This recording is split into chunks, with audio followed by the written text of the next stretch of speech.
Welcome to the first episode of DIY IT. I have several guys with me today. We're going to talk about different business strategies and how to plan your IT, develop things, grow it, and what you need to do that, and where a company like MIS Solution comes into play with that. I have Adam Ringland. He is a operations manager here at MIS Solutions. I have Nate Jewett, who is our VCIO, which is our virtual chief information officer for our partners. And then Micah Wissman is our president. And I'm Jason Null, your host and the VP here at MIS Solutions. So, welcome, guys. Hi. Hola.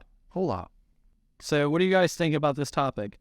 And let me start us off here with kind of like the introduction here. So, in today's digital age, technology is a critical driver of business success.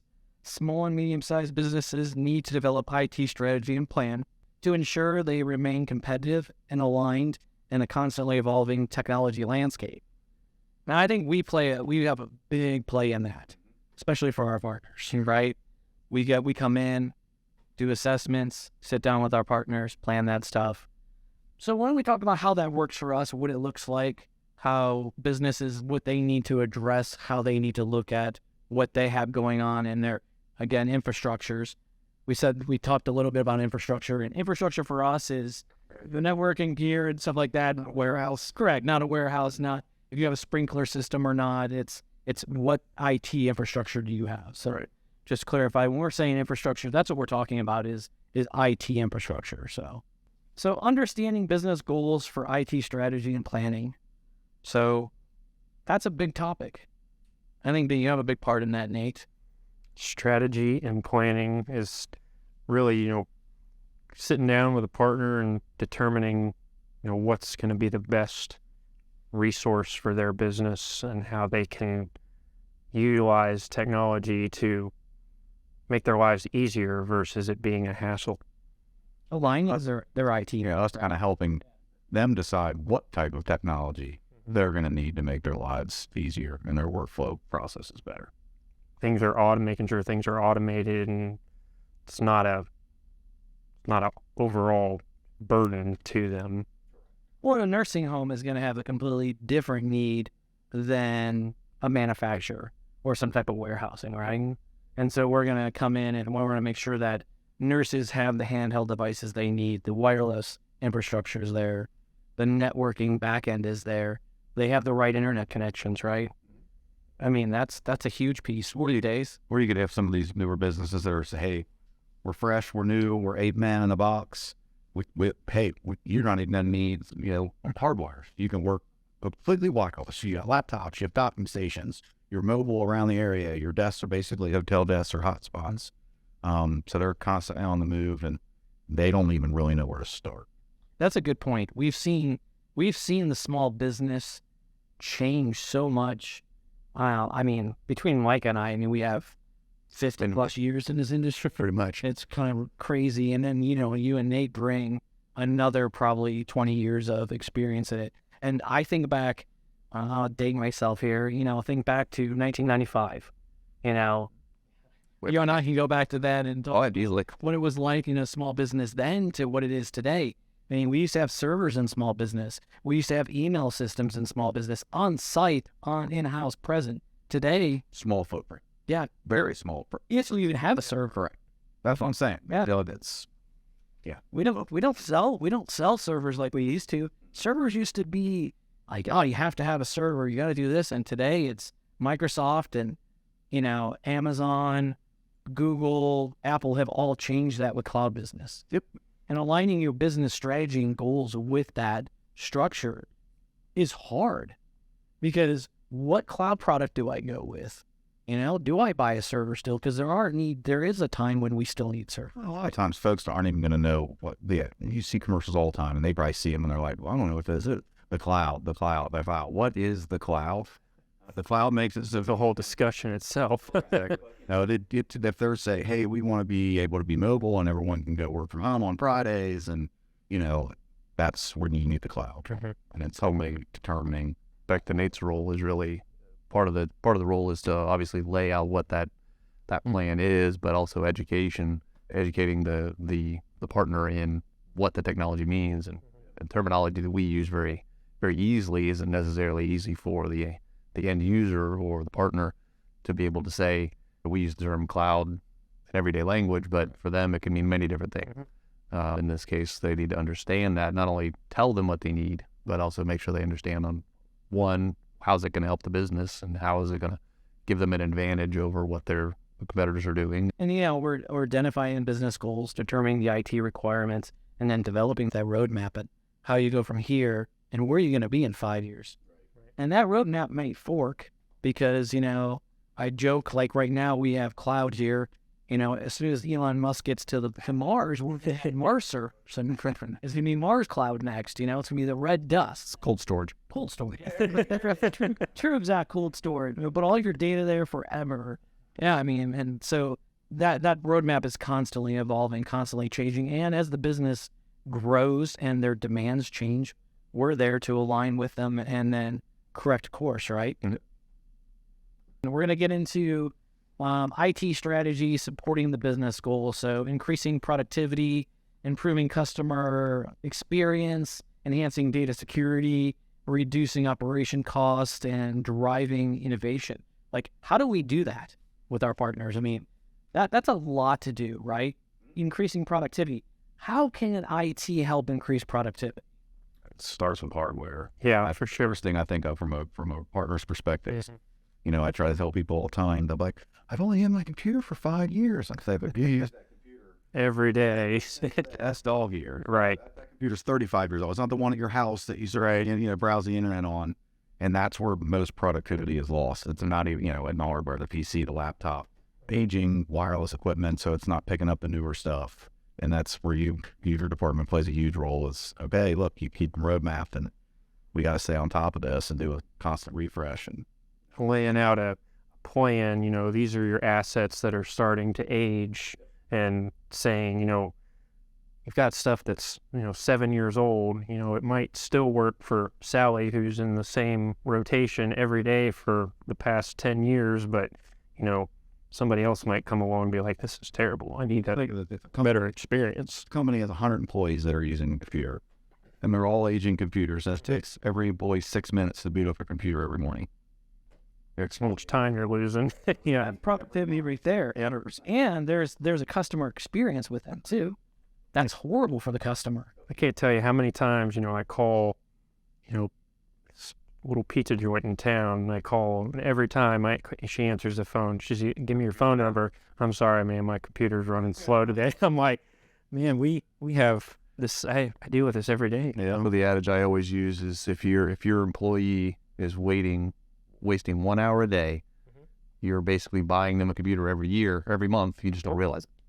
I loved it. Somebody had that analogy years ago, and I don't remember who it was, but I always loved it. It was like, if you bought a car and you drove it to work every day, and in the first year, your drive was 30 minutes, right?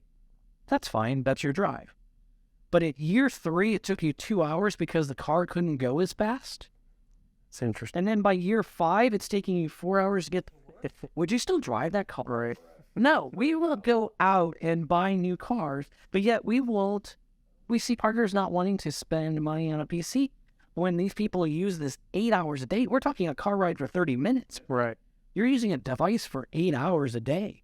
This is your business. It's, payroll, it's QuickBooks. We see those systems just sluggish, running slow because nobody wants to put money back into it. And you're paying this employee hourly. Career just waiting. And waiting. And right there, you can improve your Efficiency. Employee morale.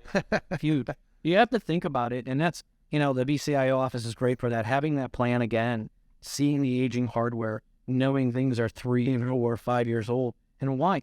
And this also goes to having the right tool for the job too, right?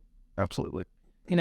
We've seen, obviously, with the way the economy has been, the environment has been, we've seen people going home, right? They work from home more often than they ever did. We're not rolling out desktops anymore. Not near. Laptops are the key, and you want to be able to work anytime, anywhere. Yep. And that cloud helps that. VPNs help that. Security, that's enhancing our data security right there. How are we protecting, and how are clients and partners supposed to protect when their data is everywhere and their people are roaming everywhere? Well, I think that, with our MDR implementation that we did this past year, it was a huge rollout for us, and it's on the go. It's with the computer at all times, scanning, 24/7. And, like you mentioned, VPN, how you get the cybersecurity. So hold on, let's go back to there's that MDR, right? So not everybody knows what MDR is. And to just clarify, this is like next generation of antiviruses. Antiviruses themselves kind of missing the boat, right? We had all these things happening. People have moved away from viruses. Correct. You don't get malware on your computer anymore. It's The how it's done anymore. The bad actors are mostly looking for someone that doesn't know what to do. We're looking at behavior now. We're looking at human behavior because our weakest security point always has been the end user. Yep. Unfortunately, they're the ones that do bank transfers. They're the ones that click on things. They're my mom. Right. We put everything, we try to. It's a layered approach. We've talked about this over and over again. It starts at the firewall. It starts at having security done at the firewall, and then comes down to the PC. And now we're running antivirus. We're running MDRs, which is that next generation of, behavioral scanning. We're making sure that we have supported links that are safe links. Our email has changed. Microsoft has enhanced security in their email. They're turning up because we're in the cloud, right? People can log into your email account from anywhere. So we're two-factor, our partners. Yep. We're also now looking at using conditional access. It was not even looking at, we're using it. It's implemented, correct. And so that's across the board. Right. And we're using conditional access. It's an interesting piece that Microsoft came up with. We can close down China. We can literally stop anybody from China from logging in. We can watch attacks coming in and be like, no longer can you only log in in the U.S. Now, there's ways around this, but hackers are going to move on if they can't. If it's not as simple. Yeah. They're not going to now try scripting me. Yeah. they want to go for the person who's definitely going to click on the email and give up their credentials. Far easier than trying to break into the account. Yep. Unfortunately. It does. And it drives innovation and drives costs and all that stuff. So let's talk about return on investment. And what does that look like for the business and how do we measure it?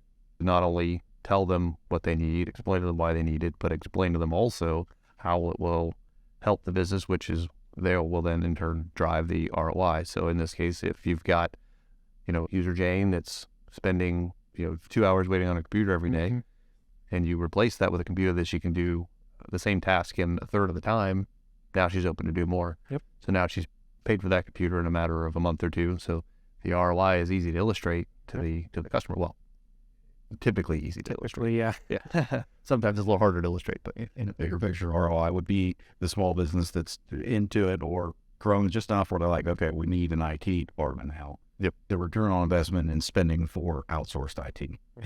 Being able to show that right away, you had John and Sally that were both doing kind of your IT stuff for you, and their salaries are X, combined. Well, you're paying us Y. Look how much money you're saving, and we're doing a better job, more proactive. Getting all these resources to assist those two employees can actually do their job. Yeah. Yeah. Go back to you're paying them out for what they're supposed to, what you hired them for. Yeah, and it's better in our case, and we love that. It's better than bringing in an IT person because you're going to spend thousands of dollars for an employee. And what do you do when he goes on vacation? Yep. Or he gets sick? Or he quits. Hurt. Yeah, right. People get hurt or he quits, and moves on, and he knows He's the king of the castle. It's got it all up here. and that hurts small business. That's definitely a very measurable, return on investment when your IT guy leaves. One of the great things about outsourcing the IT, it's, you can focus on your business. We're measured in downtime. Right. Yeah. And so, like you said, now your employees are back to doing what they were hired to do. And so, But they're good at but they're good. And you can grow your business. So now, instead of hiring the IT guy, you outsource your IT needs, right? And you have 2 employees. Now you're at 4 employees because, all your productivity is going up. Your business is growing. You're taking the next. Do what you do well, outsource everything else. There it is. Right there. Yep. Great That'd set. be our tagline. Not your single source IT provider, but no. Outsource everything. Outsource everything. And do what you do best, right? Exactly. We all outsource. Most businesses outsource their accounting in some, Depending on the size of the organization. Yep. especially small businesses, they're outsourcing their HR most of the time because somebody, IT is the next. It's funny. A lot of the end users are like, I'm so sorry. I don't know anything about computers. I'm like, man, that's okay. I don't know anything about being a desk. Right. I'm a valid point. Yeah. You do you very well, and I can do myself very well. Right. You know, that's Everybody's at. that's correct. Yeah, and so the business outcome is growth for them. It's success for them. It's them taking that next step, bringing on more employees, another location, experience. How much say that? Go ahead.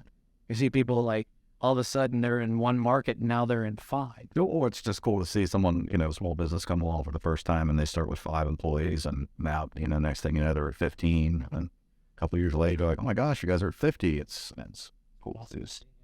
Well, you figure, and really, you don't really, most partners don't really think about it, the critical role that IT plays in that, which is if you can't work, you're 100% dependent upon your computers. Right, exactly. So if you have a reliable infrastructure that runs every day, all day, then, your people can just work. That's what you're paying for. I mean, you have to think about IT as when you're paying the monthly bill. Yep. They're doing their job. Right. Yeah, that's what I used to say all the time was when I would get some places that if you have to think about your network, then we're not doing our job. You should be able to. It should be the last thing on your mind. You should be committed in doing what you do, and then if that's not the case, then That's why we play such a good role in, the small business realm, because it's such a good fit. small to medium, quite honestly. Yeah. Talking about identifying infrastructure gaps, right? When we're going into a partner and we're evaluating networks, where are we seeing things that a partner might be missing to, obviously align, help their businesses grow, protect them, security. How do we identify that? Well, how do we identify? Yeah, Nate, what's your department do to right off the rip determine what the gaps they do that? So when we go in to do like a proposal meeting or meet with a potential partner, we're going in with our tool set to run a scan of the network to determine where are there security holes, what's old, what is end of life, things that need replaced, that sort of thing. Give us a sense of a rough idea of what equipment is in place, even though you got to. That way we can have an overall view of the environment that we're about to dive into. And so for priority's sake, so you want to know, like, hey, what's the most important? Where do we start? You being a former tech and now currently in the VCIO role, would you say that the priorities are the same, that you see in the same way, or is it? I think like the security aspect is the biggest portion of it. Security is our biggest headache, I think. If you have a Best Buy firewall, Yes. I would agree that it's security and then equipment. Yeah. And obviously with security, there is some equipment as well, but I would much rather fortify them, with our security stack per se. Yeah. Backups is another one. That would be. If you're using Carbonite backups and, we go to try to do a restore and it fails and you're like, oh, no. Or it takes a month. Yeah. Having tools at our disposal to be able to effectively do our jobs are also big. I just feel a lot better when we have them in that safe spot. Yeah. I'd rather them have, when we talked earlier, we have some people that are using older stuff. It's a couple minutes slower for them. I'd rather deal with that or hit and know that they're secure, and let's roadmap out the other. Yes. Until you can figure out, like you said, to figure out the gaps in what we want to see versus what they currently have. So we're referring to our stack, our standard kind of MO when we go to. There is a period of time that it takes. You have to budget for it, and that's where the VC. We're not signing up. We can't take you. Other industries have helped us, though, like Oh yeah. the insurance industry with cybersecurity. Cybersecurity, I almost think of it at one point. Cyber insurance. You talk about cyber insurance. Yep. Yeah. Security insurance. Yeah. At one point in time, it seemed like it was almost kind of a joke, right? And then obviously people started getting breached and they're paying Bitcoins and they're paying up. And now we're seeing these policies truly start holding partners' feet to the fire. Really, like, you have to have 2-factor, you have to have. So I want to go back to the way it was, where they got money and Right. get it out.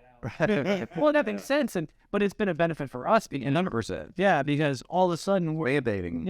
we've been marching like 2-factor, this, do this, and and client and partners didn't want to. They're kind of kicking and screaming, and cyber insurance shows up, and they're like, your rates are doubling, and people all of a sudden like, But less. right, I could do this, and I can have a next generation firewall, and we could do this with, I'll spend the money right now to save me, $50,000 Exactly. fees down the help a lot. Yeah. And two-factor, different things like that. I mean, it is easy stuff these days. We joke that, people don't want to do two-factor, but you go to the gas station. When you put your card in and you have to put in your zip code, that's a form of two-factor. Or even if you're just using your ATM card, it has a number. Bank app on your phone. Oh, everybody uses that. It's two-factor. Yep. They still call it that. Correct. It's your security code. Yes. It softens it. So how do you, after we've gone in, Nate, done these evaluations, how do you prioritize that for our customer, for our partners? You can't just go, okay, you need all this stuff that costs you $10,000 and I need it today, and else you're going to blow. Come up with a plan, kind of back to what you were saying about, determine what is the most urgent thing that needs to happen.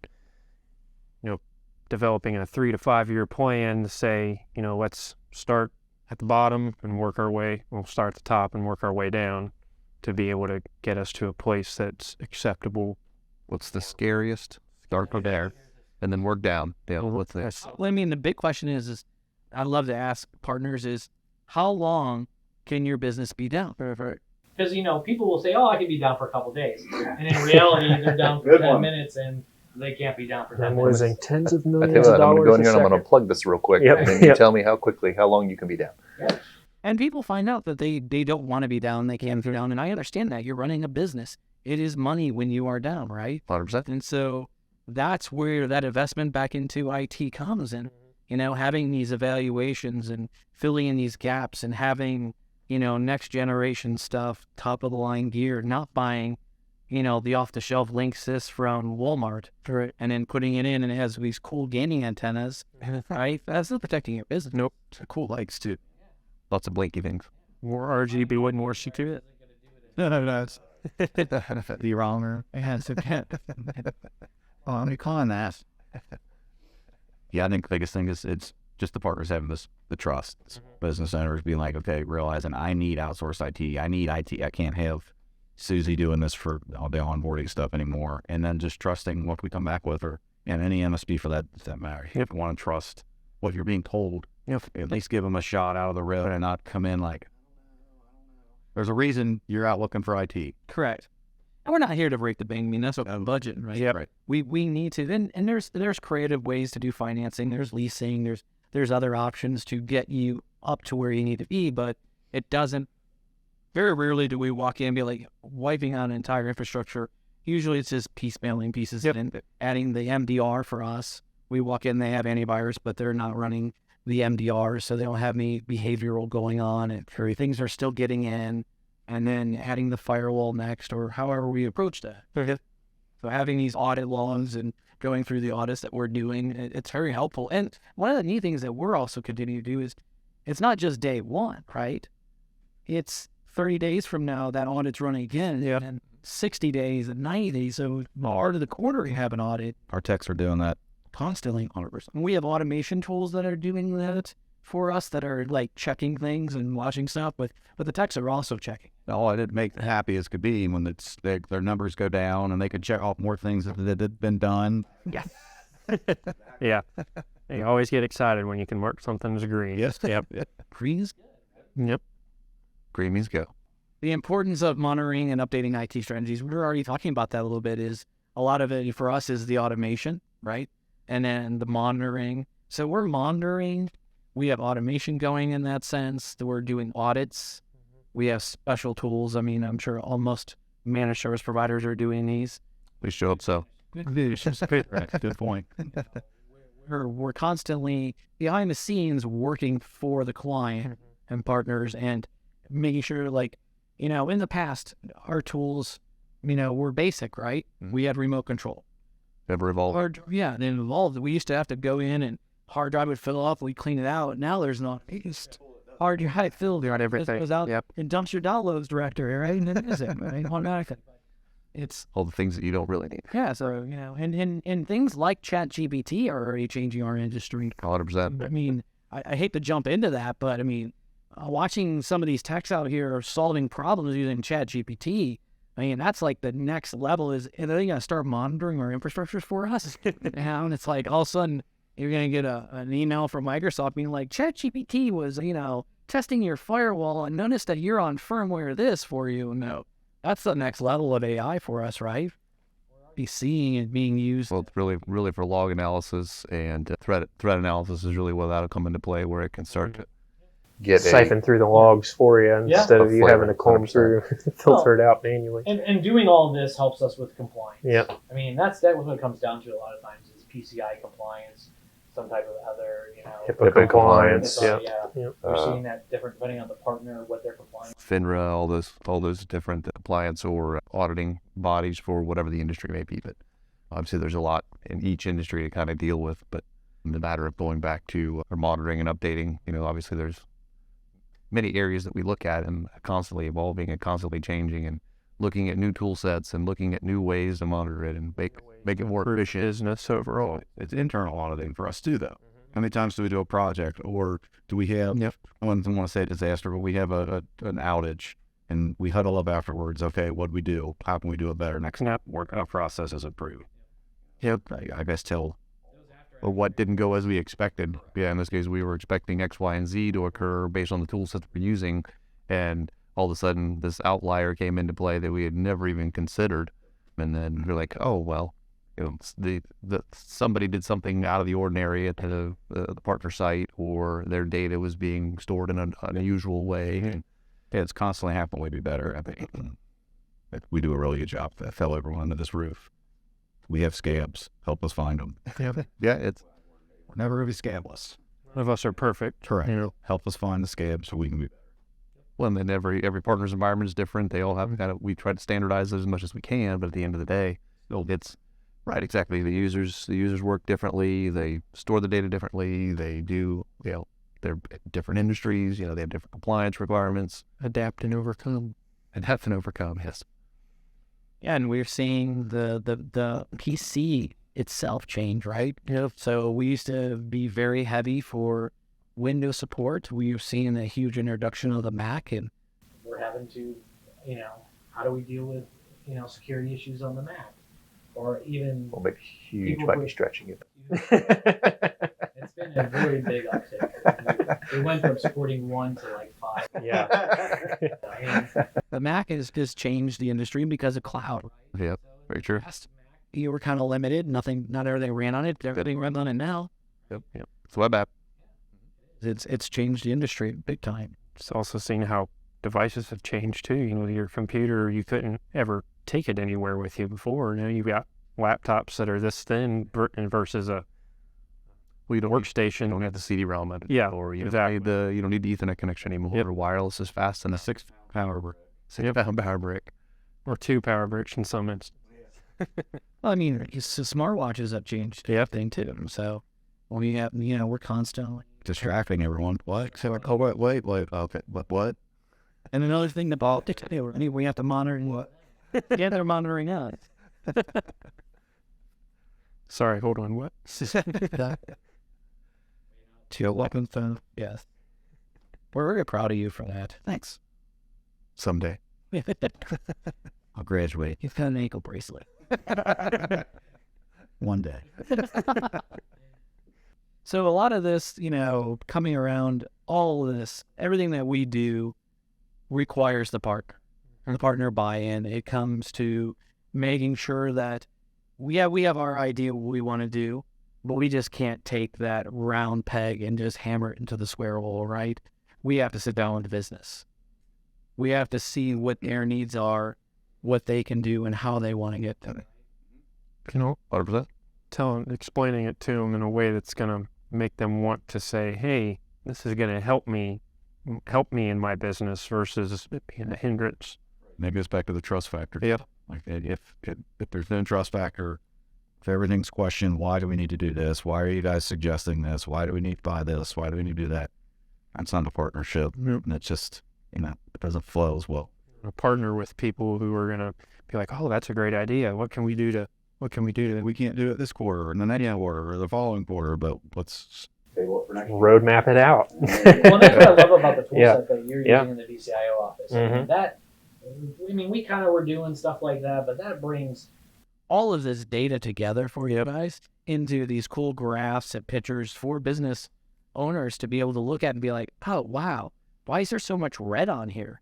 And it's really simple. Your stuff's old, or you have this security issue, or you're using this firewall, and we really need you to move here. And they get that. being able to break it out by category to say what's a risk versus not a versus defense Need factor. versus want. Yeah. And that goes right into your budgeting planning, right? Yep. We can't afford to do it this year. That's cool. or this is something that you need to find a way to afford to do this year. Yes, we can wait. We can wait. If this can go out 2 years, get it on the budget then. But this is a must, right? We need to find a way to fund this today. I'm not that they got out of penny. Somewhere in there. Anybody had change in their pocket, it'd be funny. And they use cryptocurrency. Not anymore. Getting bitcoins. Did you see that MIS.tech tips got hammered with the whole crypto thing? Their channels got took over. Oh, I don't know. Their channels got took over, and now it's just a bunch of crypto stuff all over their accounts. I did not know that. Yep.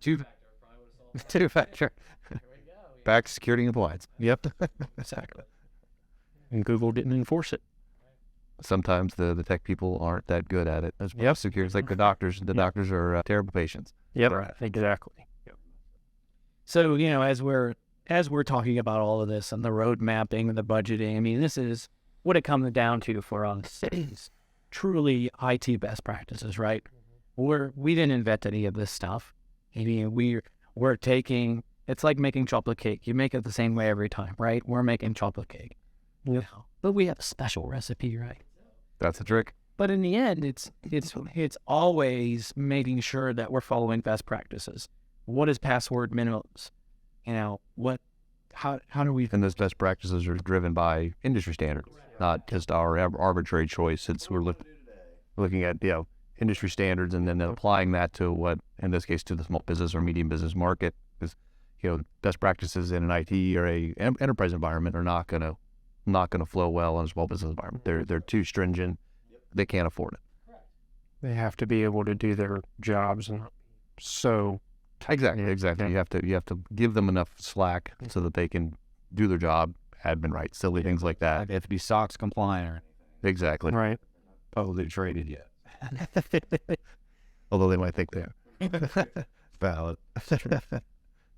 Yeah, and having these best practices just continues with the compliance, continues with the planning, continues with the strategy, and making sure that their IT infrastructures are the best thing. It's folding. We have to evolve. Well, to eat the same chocolate cake every day, guess what? You're not going to like it. No, that's true. That's why I put ice cream on it. A la mode. Halton today. But yeah, you just have to be able to adapt. I mean, you could take the strong foundation that we have of how we do things, but then continue to add ingredients to it to make it bigger. That's why we update our assessments. Every quarter when we're doing our business reviews, we're looking at our assessments to say, is this still relevant in this case, or this is the new standard? Let's put this into play. And then you can boil that backwards to all the other partners that in this case, we discover something new when we onboard a new partner. We're like, hey, this would be really great for everybody else. Right. Right. And then roll that out everywhere else. Staying up to date with your industry trends, it makes sense. And we need to be there and align with business to do that. That's a big thing about us here internally as well, is we're always collaborating. We're always learning from each other to determine, what's going to be best for the partner. Great. That's all you can do.